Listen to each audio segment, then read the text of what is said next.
Good evening, ladies and gentlemen, and welcome to the Lebanon Redevelopment Commission. We will begin the meeting as we do with each meeting and the Pledge of Allegiance. I pledge allegiance to the flag of the United States of America and to the republic for which it stands, one nation, under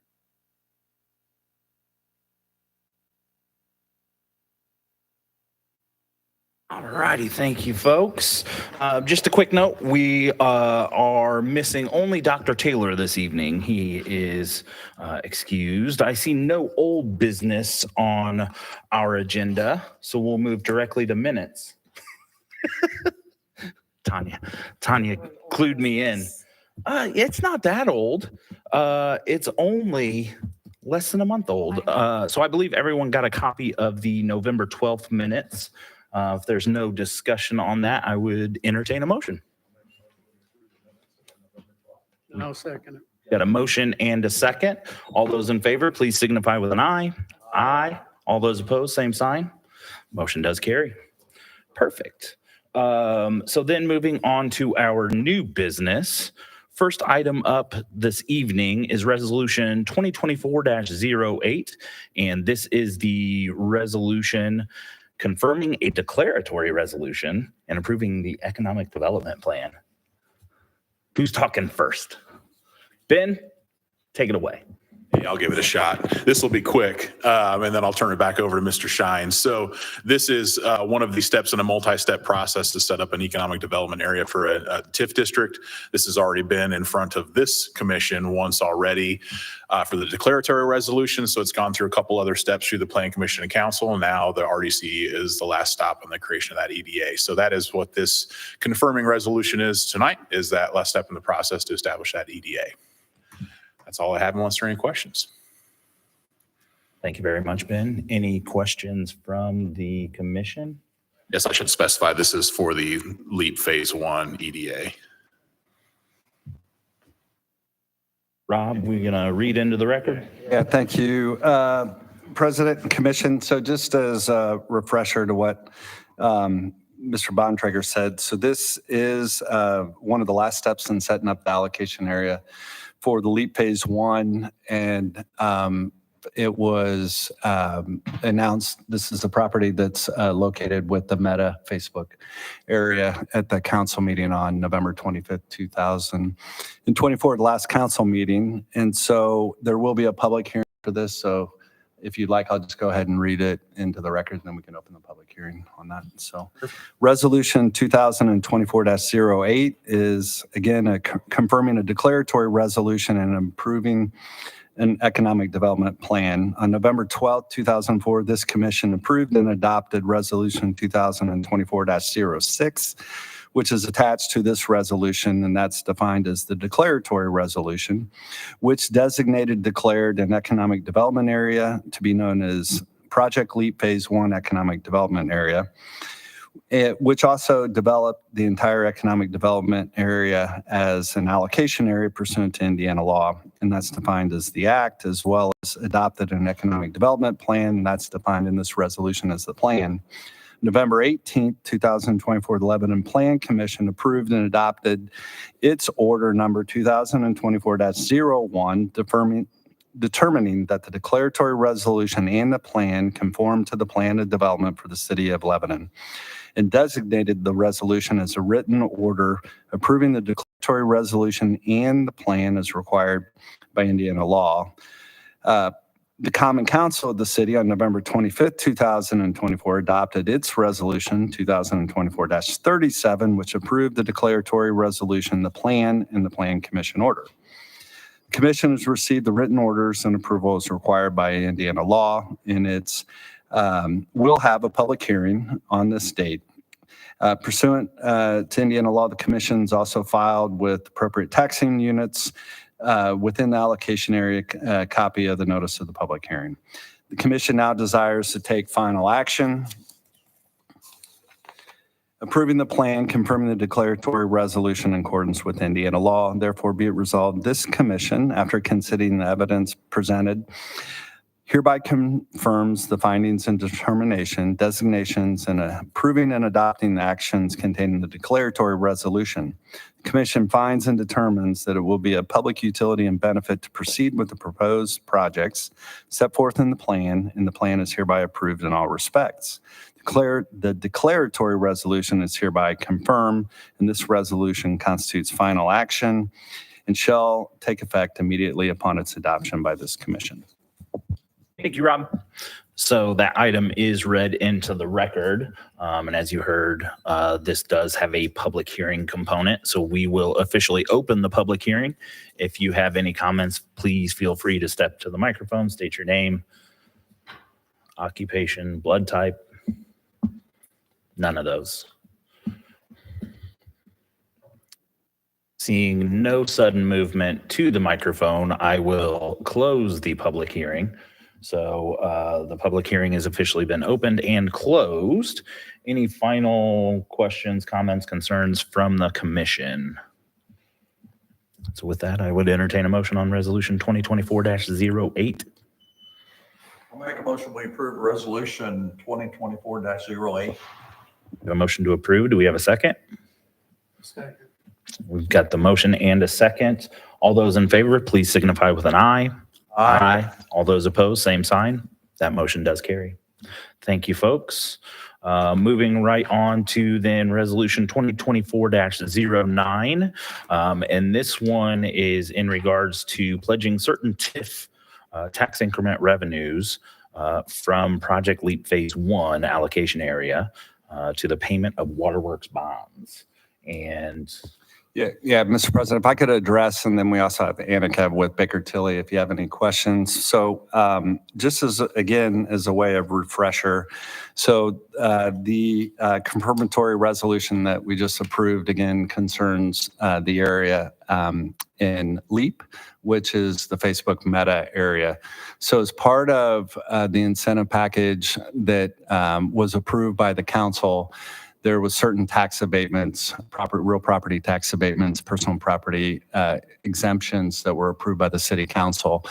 This pertains to the remaining portion of that allocation area that wouldn't be used for the tax abatement is going to go to pledge for the waterworks bonds that are being in the works right now to provide basically the public infrastructure and the water from Indianapolis to bring it up to the city of Lebanon.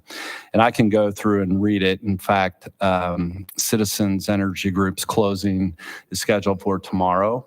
And as part of that, the Indiana Finance Authority has asked and is requiring that any TIF that would be generated in this area would be pledged towards the repayment of those bonds. There is basically a waterfall provision that's set forth in those bonds. As some of you may remember, a couple weeks ago, Mike Dean of our office talked about that, as well as Scott Miller of Baker Tilly. There's several things that are going into the repayment of those bonds, one of which is the LEAP water tax rate, or the LEAP water rate. So it's separate than the city water rate. And so that's going to be made up of a number of things, one of which is the capital costs, the rate itself, as well as availability fees that are being incurred. Second is the IDD revenues that will be coming in from Lilly Phase 1. We'll also go to the repayment of those. And then additionally would be any TIF that would be generated in this particular LEAP Phase 1 allocation area. So that's the waterfall provision. I can read the resolution, excuse me. And again, Annika's here if you have any other questions on the numbers, but you'll see here that this is a requirement that's just any TIF is going to be pledged to those bonds that would be issued. So with that, and I'm happy to answer any questions after that too. So resolution 2024-909 pledges certain tax increment revenues from the Project LEAP Phase 1 allocation area to the payment of waterworks revenue bonds. This commission again, has created LEAP Phase 1 Economic Development Area and adopted the Economic Development Plan for the area that's defined as the plan, and has designated the entire Economic Development Area as the Project LEAP Phase 1 allocation area for purposes of allocating and distributing property taxes under Indiana law, and has created an allocation fund that's the LEAP Phase 1 Allocation Area Allocation Fund. It's a mouthful. On December 9th, the council is expected to authorize the execution and delivery of one or more trust agreements and/or bond indentures, including but not limited to a master trust agreement by and among the Indiana Finance Authority, the Indiana Economic Development Corporation, the city, and the Bank of New York as bond trustee and deposit trustee, which master trust agreement will provide for, among other things, the receipt of certain funds from various parties and allocation and application of those funds. To the issuance of the city of one or more series waterworks revenue bonds in the maximum principal amount not to exceed $250 million. Those are the Lebanon bonds. Again, for the purposes of procuring funds to pay for the cost of acquisition, construction, installation of waterworks system improvements in one or more phases physically located in or connected to the allocation area. Additionally, they'll pay the cost of the issuance of Lebanon bonds, the issuance of the city of Indianapolis through its board of directors for the utilities of Department of Public Utilities, doing business as Citizens Energy Group, is issuing its water work revenue bonds in the maximum principal amount of $700 million. Those are the citizens bonds to pay for the cost, again, similarly, of the acquisition, construction, installation of waterworks system improvements physically connected to the allocation area in one or more phases. And those are the Citizens Water Supply Project, together with the Lebanon Water Supply Project, all is deemed as the project. So in order to provide revenues to support the payment of the bonds, the commission has determined it's in the best interest of the city and its residents to pledge 100% of the real property tax proceeds generated from the allocation area and deposited in the allocation fund, less any fees associated with, which is defined as TIF revenues, to the trustee under the master trust agreement for the purposes of repaying a portion of the bonds. This commission believes that pledging the TIF revenues to the trustee under the master trust agreement will, among other things, further accomplish the matters that are set forth in the plan. So the commission therefore finds that the pledge of the TIF revenues to the trustee under the master trust agreement to finance the construction of the project will help accomplish the plan for the economic development area and will promote the economic development of the city and its economic development area. Commission irrevocably pledges the TIF revenues to the trustee under the master trust agreement for the repayment of the debt service of the bonds for a term not to exceed 25 years. Upon discharge of the bonds, the pledge of the TIF revenues set forth here shall terminate, and any TIF revenues remaining under the master trust agreement shall be returned to the commission for deposit into the allocation fund. So long as any portion of the bonds remained outstanding, the commission may not issue bonds, enter into leases, or additional pledge payable from these TIF revenues in whole or part on a parity pledge of TIF revenues described herein, and this resolution shall be effective upon its passage. All right. Thank you, Rob. I appreciate it. Commission, any questions following that? You have to have a public hearing. This one does not require a public hearing. So on 2024-09, seeing no additional comment, I would entertain a motion. I'll make a motion, we approve resolution 2024-09. Got a motion to approve. Do we have a second? Second. We've got the motion and a second. All those in favor, please signify with an aye. Aye. All those opposed, same sign. Motion does carry. Thank you very much. Item C on our agenda, Resolution 2024-10, and this is a resolution confirming and amending declaratory resolution. Yeah, absolutely. Rob? Or Ben, you got it. I'll give the brief summary similar to the first item on the agenda. So this is a very similar process to that first item related to LEAP Phase 1. This one is for New Cold. So this is the confirming resolution. It's part of that process. And this is actually an amendment of a previous allocation area to add this property to that area. So this is the New Cold project, the south of the existing business park. So this, again, it's very similar to the last process. This is the confirming resolution. That's the final step in that process to establish, or in this case, amend the EDA and allocation area to include this property. And no questions from the commission. We'll have Rob go ahead and read on this one for us. Yeah, thank you.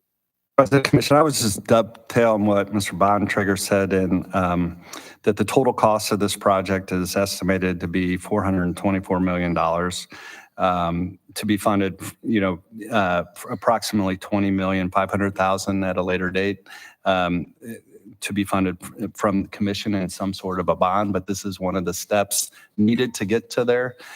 So again, it's essentially phase 3 for New Cold, and this is a confirmatory resolution that will also require a public hearing. So resolution 2024-10, again, is a resolution confirming an amended declaratory resolution and improving a supplement to the economic development plan. And there's a lot of history in here that we've gone through before, but I'll just hit the highlights. So October 9, 2017, this commission adopted an amending declaratory resolution. And that's defined as declaratory resolution, which consolidated, again, the industrial park development area, as well as it amended and supplemented its consolidated plan. On November 12, 2024, the Lebanon Redevelopment Commission approved and adopted Resolution 2024-07, the amending declaratory resolution, which approved certain amendments to the declaratory resolution and consolidated plan and establishing an allocation area. On November 18, 2024, the Lebanon Plan Commission approved and adopted its Plan Commission Order 2024-01, determining the declaratory resolution and plan conform to the plan of development for the city of Lebanon. Pursuant to Indiana law, the Common Council of the city on November 25, 2024 adopted Resolution 2024-38, which approved the amending declaratory resolution, the 2024 plan supplement, and the plan commission order. The commission now desires to take final action determining the public utility and benefit of the proposed amending declaratory resolution and 2024 plan supplement for the consolidated area are in accordance with Indiana law. So therefore, be it resolved, this commission therefore finds, after considering evidence presented, the commission confirms the findings and determination, designations, and approving and adopting actions contained in the amending declaratory resolution. The commission finds and determines it will be a public utility and benefit to proceed with the proposed projects set forth in the 2024 plan supplement. And the 2024 plan supplement is hereby approved in all respects. The amending declaratory resolution is hereby confirmed. And the secretary of the commission is directed to record and file the final action taken by this commission, and this resolution shall take effect immediately upon its adoption. Thank you, Rob.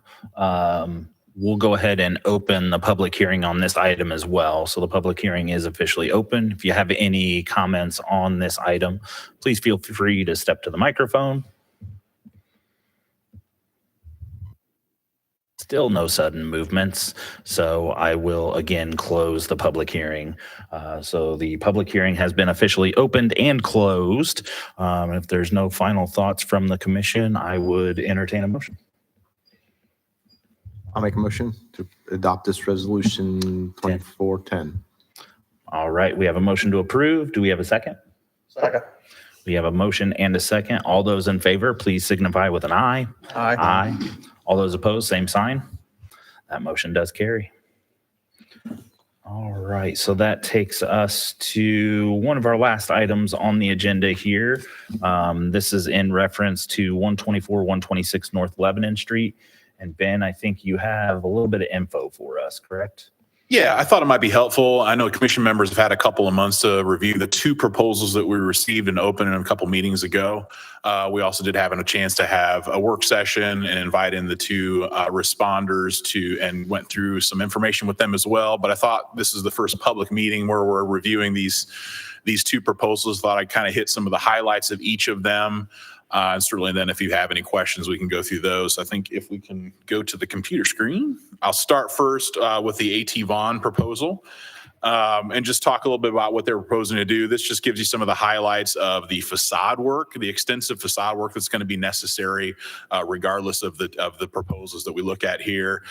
Completely redoing both the front facade, and here's an additional rendering. It shows some of their thoughts on the concepts for that front facade and the work that they would propose. In this case, they're actually showing keeping the balconies for the two residential units, what they're proposing upstairs. The major change that you'll see here on their proposal is that they're eliminating that front entrance and stairwell that goes up to the residential units the way it is now, and they're actually moving it over to the side of the building. And using that entrance on the side of the building that you see here and provide a new stairwell up to that second floor. So again, this just kind of shows you some concepts of the north side of the building here, the elevation work that you see here. They're showing some additional seating options. It's a fairly wide sidewalk, so they're showing some outdoor seating. Then you also see a rooftop terrace here associated with the residential units. And again, here's just another rendering showing that concept on the north side of the building as well. A conceptual floor plan. Again, this shows the elimination of that existing stairwell that runs through the middle of the building and moving it over here to the north side and providing a new stairwell up to that apartment. Their concept here would be a full service sit down restaurant that would include a bar and an elevated stage for live music and the concept associated with that.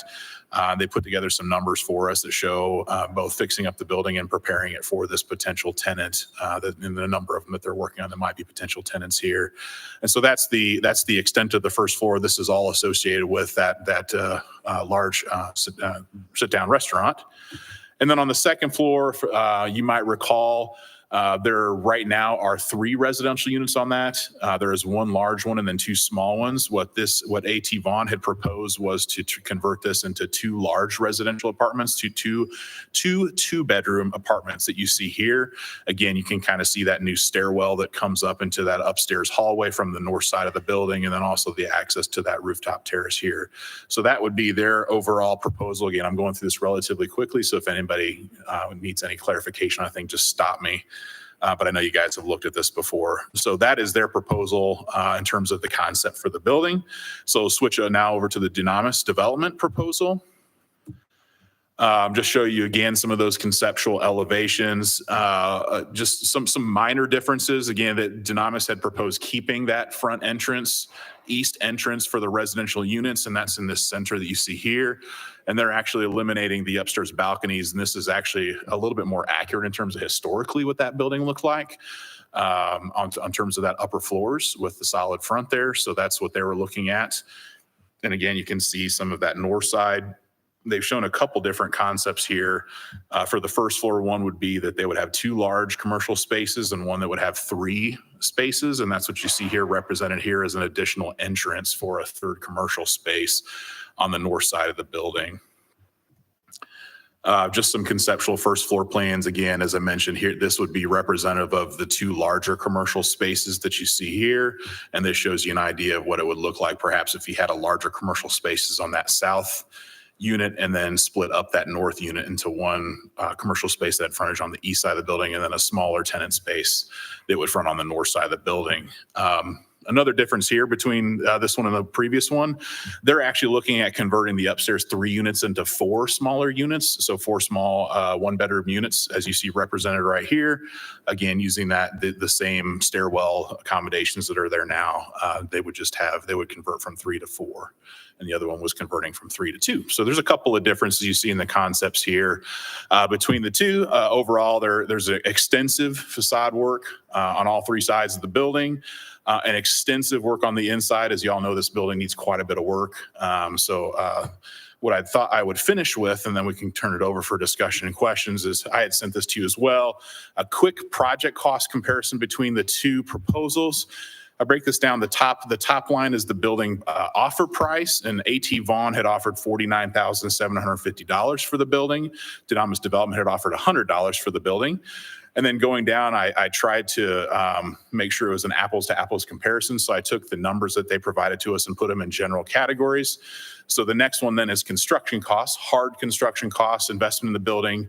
On A.T. Vaughn's side, it's a little over $780,000 that you see here. Dunamis is a little over $1.2 million. These are construction costs associated with investment in the building. The next line is then soft costs, and this would include anything from engineering and architectural fees, developer fees, et cetera. So on A.T. Vaughn, you've got about $425,000 associated with soft costs, and Dunamis is about $336,000. So a little bit actually swapped. You see that the hard construction costs A.T. Vaughn are lower, and then their soft costs are higher. The next line then is contingencies, and that this is reflective more of the construction cost numbers as a percentage. So A.T. Vaughn's is about 135, Dunamis is about 242. So that's really reflective of the construction costs as a percentage. You would expect those to be reflective there. And then the final one is the financing costs. A.T. Vaughn's about $99,000 and Dunamis is about $40,000. So for the overall total investment, and this does include the building purchase prices, an overall total investment by the proposers, A.T. Vaughn is just a little bit under $1.5 million, 1.492, and Dunamis is just a little bit under $1.9 million, so about a $400,000 total difference between the two in terms of overall investments in the buildings. So that's a really, really quick rundown of the concepts from each of the proposers, quick rundown of the project costs that have been provided to us by each of the proposers. And with that, maybe just open it up if there's any questions for me. Any discussion you might want to have on these. Question from the commission?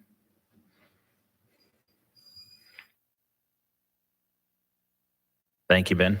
The agreements would have a tie to the construction investment as well, correct? Yes, the intention for the project agreement is that we would identify the investment numbers that have been provided to us and commitments to be making those investments over a certain time period. And then Rob, maybe you can speak a little bit to what the clawbacks might look like associated with that, or what they might need to do if the schedules changes or the numbers change. But yeah, there is an intention that we would tie their investment to the project and through the agreement. So it would be correct in looking at the overall total as the overall benefit to the city. Yeah. Yes.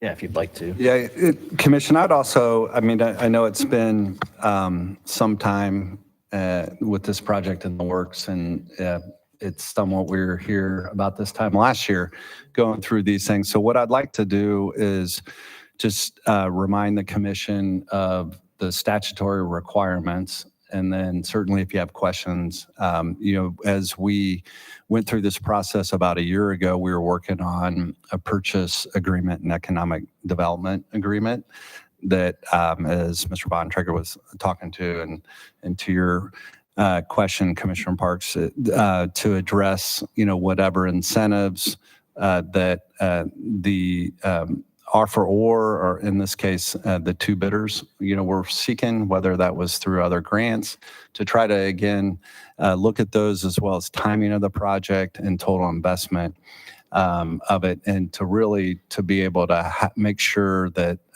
they're going to be compliant with, again, what they've committed to do here. So I thought if I could, I'd just highlight the statutory requirements where we are. So Indiana Code provides that this commission, after we put out these RFPs, may reject any bids and make awards to the highest and best bidders. In determining the best bids, the commission shall take into consideration the following factors. Number one, the size and character of the improvements proposed to be made by the bidder on the real property. Number two, the bidder's plans and ability to improve the real property within reasonable promptness. Number three, whether the real property, when improved, will be sold or rented. The bidder's proposed sale or rental prices. And then kind of the catch-all, any factors that will assure this commission that the sale or lease, if made, will further the execution of the redevelopment plan and best serve the interests of the community from the standpoint of both human and economic welfare. And so, again, one of the other statutory requirements that we talked about, again, so for a period of 30 days after opening the written offers, no sale or lease may be made at a price that is. After that period, the commission may adjust the manner the commission considers necessary to further the redevelopment plan. And I just thought I'd highlight those as a reminder, this commission, neither one of the offerors met or satisfied in the offering sheet. So that, therefore, that's what took us out to this time period here. And again, those statutory factors are the things that this commission should consider when it decides to make a determination on what it deems to be the highest and best offer. So, Thank you, Rob. So with that kind of, yeah, Dick, do you have something for us? Should we have not, at our last meeting, discussed rebidding this project because neither candidate made the first offer? Our first offer was proposed offering price for property must not be less than $497,500. Neither. Get the RFP out here and the first thing out there and they don't meet it, you might as well just throw the whole thing out and start over. Should we have not done that a month ago? I don't believe so, because in the language, the statutory language, a consideration can be made after 30 days. So by waiting We beyond didn't have 30 days. Do we have 30 days the last meeting? I'm just saying, they didn't meet the RFP. right. So it's a 30-day at that discussion. We should. So if that's the will of the entire commission, that could be a consideration that could be made. So if the entire commission believes that all of the bids should be rejected, that is something that can be considered, but it didn't have to be considered last time. and I think, I guess what I'm saying is we skipped it last time to get to this position, I feel like. the timing, if I recall correctly, we weren't even within that 30-day period when we offerors. So that's why the commission said, well, let's at least hold it over to this meeting. I agree. I mean, at that point in time, we knew what the Right. So at that time, we could have taken a vote to reject all bids. However, once we're outside of 30 days, alternatively, you could also consider adjusting the accepted price. I guess we should have brought it up to the last meeting to reject.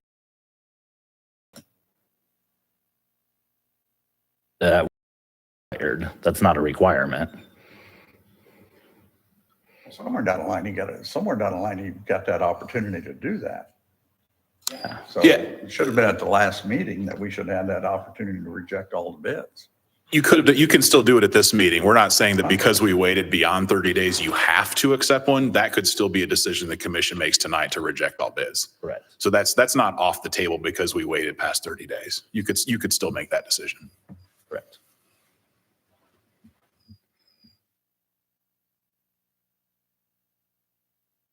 So, given that we do not have a full commission, I'll make a motion, we reject the bids and start over. There's no reason we can't use the same specs. Both parties are here, they understand what the minimum bid is for the property. My outlook is, all I care about is what they're giving us for the property. What they put into it is their business, what they put into it. You know, they may be putting more, maybe putting less. They may be putting better quality with less. Who knows what kind of quality they're putting into it. But my objective is that in our RFP was, we asked for must not be less than. And neither party met that. Understood, but I'm not positive that that is the overall feeling of the commission. Personally, I think while it would be great to get the amount of money we paid back into this back out, I think We the made- excuse me, overall excuse goal. me, Corey, but we made a point from the last time to make sure it was in these specs for this time. The board all agreed to that. Correct. So, I mean, the board all agreed that this had to be in this for the. We second agreed spec. that that would be in the RFP, correct? Correct. But that's why there's area in the statute as well to consider all options. And given the fact that we don't have a full bid, no, thank you, sir. If you could take a seat, please. So I'll make a motion, we reject the bids then. we have a motion on the table to reject all bids. Do we have a second? We have a motion and a second. We'll do a roll call vote on this, please.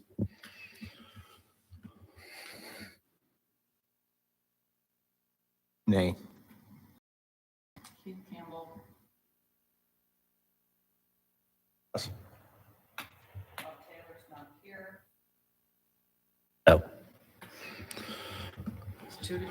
2-2, so that motion does not.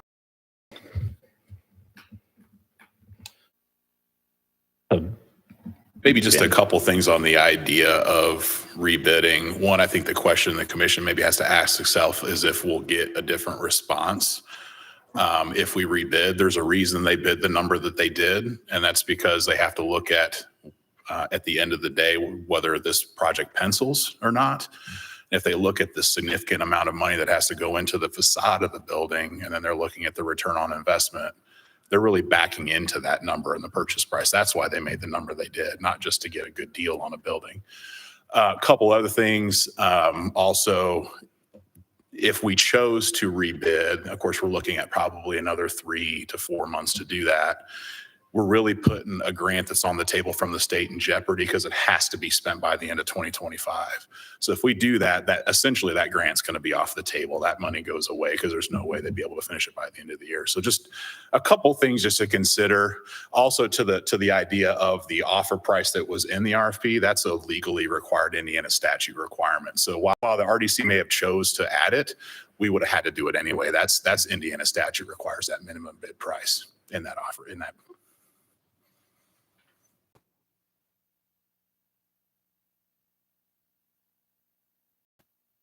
So the grant is a 180 grant. Yeah, that's the 180 which is makeover grant. required to be expended by 12/31 of 25.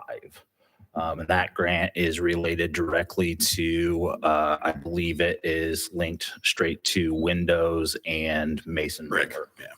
for the building. And that's already under contract, so that's Correct. not something that can be amended. Correct. And just know, I guess it's my understanding, the reason we came back and had to bid it again is because negotiations with our previous agreed, buyer, who also did meet those requirements that we proceeded forward with. We at that time knew we weren't going to be able to get what we wanted to put forward out of the building. So I guess that it was more of, we've got a building that we need to get redeveloped. That's the end goal. So. I think if you look at the overall investment and you look at the redevelopment commission and the goals of the redevelopment commission, it's to serve the entire district, right? So when you look at our district, it includes not only the business park, but also the downtown area. And as a commission, how can we be stewards to redevelop areas that are not currently producing either at a tax revenue perspective or a quality of life perspective? How can we get those items to be redeveloped? And when we look at a building of this state, we've had a building that has been less than 100% occupied for as long as I can remember, I think 15 to 20 years. So the ultimate goal is to get a building that has been producing very little into, number one, historically preserved, because it is a very old building that requires a lot of work. and it's within our historic district, so it has additional encumbrances on it just by the fact that it's in a historic district. And number two, get those items benefiting other members of our district. So, as we look at the downtown as a whole, and again, the business park and attracting talent, these are all items that come into play. From a holistic standpoint, as I look at it, as you have to take into the account the overall investment, because that's going to be what rolls off of it as well, as far as coming back in that reinvestment. It's reinvesting back into our city. The more investment that's coming in, that's why I would be looking at that which is investing the most into our district. That's how I would look at this. And to me, it's a pretty clear cut case. And I come back again to the fact that we've heard over and over and over again about skin in the game and what our building owners have as skin in the game. And we literally have a decision to have someone to have $400,000 more skin in the game. And we're saying that doesn't matter. So either it does matter or it doesn't matter. I have a question though. Why did we put the price at that level if we weren't going to take it? Because we're statutorily required to do so. Yeah, so what we're required to do is get two appraisals on the property, and then the average of the two appraisals is the statutorily required minimum bid price that has to be in our RFP. That was the appraisal rate. Yes, that was the average of the two appraisals we'd received.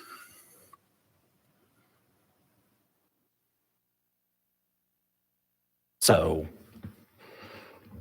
we have a motion to reject that has been not successful. Again, I mentioned we don't have a full commission this evening, so it may make sense to table this item and convene at a time at which we can have a full commission. But that would be the will of the commission.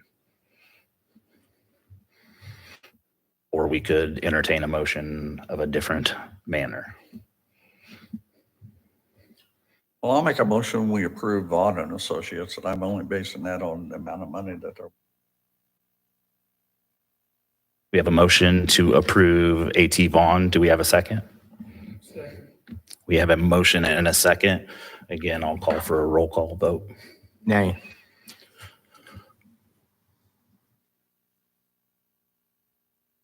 Dick Robertson, Aye. Corey Coates, No. That motion is also 2-2 and fails to carry.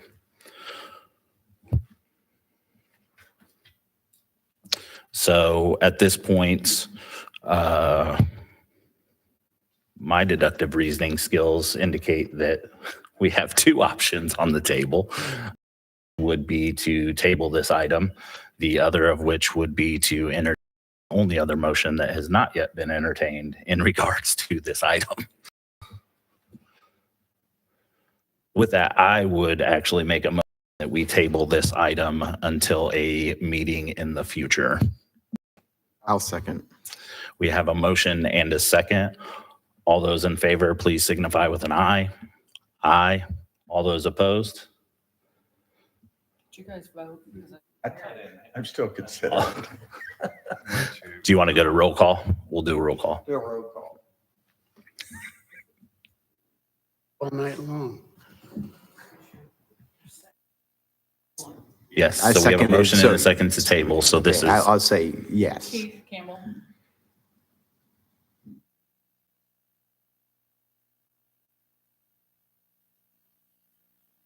I'm a yes to table. Corey Coates, yes. 3-1. I believe we have, we have potentially Pass. successfully tabled the item. So with that, I would actually, again, mentioning the outstanding grant money on this building, I would like to see if we can find a time before Christmas that this entire commission is available. So Ben, if you could see if we can't get availability anytime, any day from all 5 members before Christmas to try and get a special meeting on the books that will. Yep, obviously we got to be beyond Yes. 48 hours. Yeah, make sure we can meet all the notification requirements. Yep. But I'll send out an email first thing in the morning, put out some options. Is there any days or times we should avoid just of the 4 here in the next couple of weeks? I'll give you my dates that I have Okay. to avoid. Yeah, I think. Okay, yeah, I just didn't know whether daytime wouldn't work or not, evening, whatever. Just I'll send out an email in the morning. We'll see if we can get something squared away in the next couple Gotcha. of weeks. I'm good anytime between the 17th and the 28th. 17th and 28th. Okay, Anytime in between, okay. except Christmas. Keith, are you available? Yes. I'll take a look I'll and see I'll- what. I'll what send out time frames we communication have. first thing in the morning, and we'll see if we can get something set up before Christmas. And I do want us to make a decision on this and get going Yep. for their behalf and our behalf. Good deal. All right. So I think that concludes 124, 126, which actually takes us then on to our claims. I would entertain a motion to pay our bills. I'll make a motion to approve the claims. Got a motion? Do we have a second? We've got a motion and a second. All those in favor, please signify with an aye. Aye. All those opposed, same sign. Claims are paid. And lastly, Make a motion, we adjourn. we have a motion to adjourn Second. and a second. All those in favor signify with an aye. Aye. We are adjourned. Thank you very much.